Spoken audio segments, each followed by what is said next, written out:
Hello and welcome to this video. I'm John Peters, Commercial Director of Hooper Enterprise Associates Limited, or Hill Planning as we're known. In this video, I'm talking about Lawful Development Certificate applications.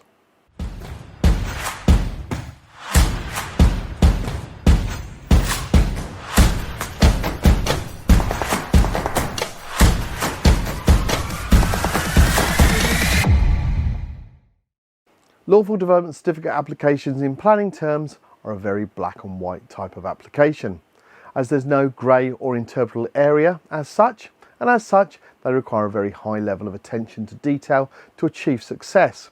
With these types of applications, you're usually applying to legalise a development or a use that exists.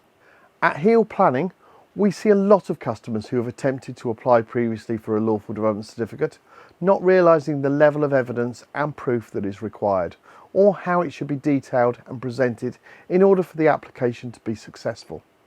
The level of detail needed to meet the threshold for a council to grant the permission is vitally important for these types of applications to succeed. Failure to do so will result in a refusal. Often when we see an application that has been refused, it is a straightforward process, and either where we recommend resubmitting the application with the details and evidence correctly provided and structured, or alternatively, if the evidence was correctly supplied and the council have simply made a mistake, or politically they don't want to approve, then an appeal would be the better option, taking the decision away from the local authority altogether. Deciding which route is best for these circumstances very much depends on the evidence and details available and the local authority in question. We will determine which route we recommend following a free, no obligation case assessment. Personally speaking, if we assess that the evidence is strong and can simply be repackaged as such, then I normally would favour the revised application route, as it gains a positive decision quicker for you. However, each case is always very different, and we always assess each individual case on its own merits. If you're looking to submit a Lawful Development Certificate application, then I would most definitely recommend gaining professional assistance to do so, as the consequences of a failed application can escalate fairly quickly. By putting in an application that effectively has strong foundations, lines the application up for a success and save you money in the long term.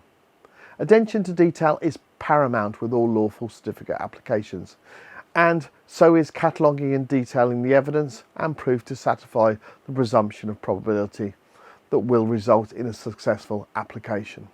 When we at Hill Planning submit a Certificate of Lawful Development application, they are most always accompanied by the following documents: proof and evidence to substantiate the application. 1. A detailed planning statement that provides a clear understanding and a catalogue list of the proof and evidence to the local planning authority of what is included. This helps the planning officer understand what is being proposed and why the permission should be granted. 2. The evidence and proof. This can be receipts, invoices, photos and other documents that might be appropriate. 3. Witness statements. Ideally, all witness statements should be supplied as detailed statutory declarations, verifying the evidence and proof that has been supplied in detail. There is no room for ambiguity with lawful certificate applications. Often, a certificate of lawful development application is made to legalise a use or development that already exists, and it gains to prove that the development meets with permitted development rights, the 4 and 10-year rules, or demonstrates that the use or development was completed prior to the introduction of an Article 4 direction. The latter is often the case for many operators of houses of multiple occupancy, or HMOs as they're more commonly known. Many who have been operating HMOs prior to the introduction of an Article 4 direction in their area are not aware that the permitted development rights were removed by the introduction of the Article 4 direction.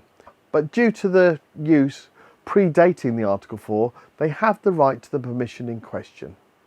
Lawful Development Certificate applications are also popular for clients who have used their gardens or areas of land as gardens and they're being told they cannot. If they have built an extension or an outbuilding and are being told to legalise the development.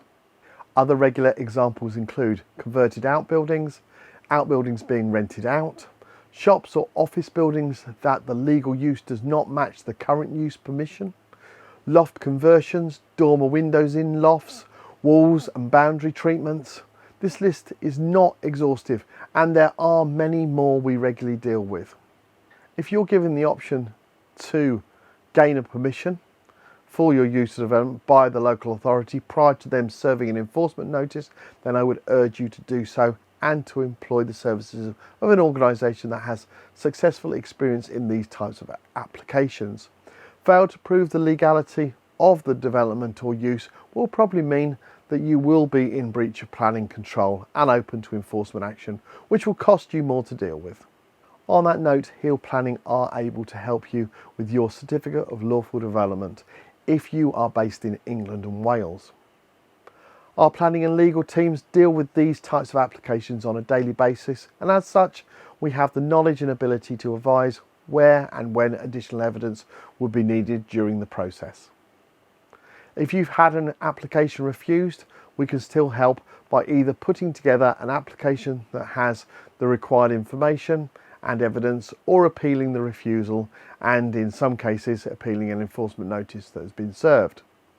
If you'd like a free, no obligation consultation with myself or a member of our team, please call us on 01743 369 911 or email ldc@healplanning.co.uk and give your lawful certificate application its best chance of success. This is only one in a host of videos I've produced about various planning applications and appeals. For further videos, visit our website www.healplanning.co.uk. Thank you for watching, and we look forward to speaking with you soon.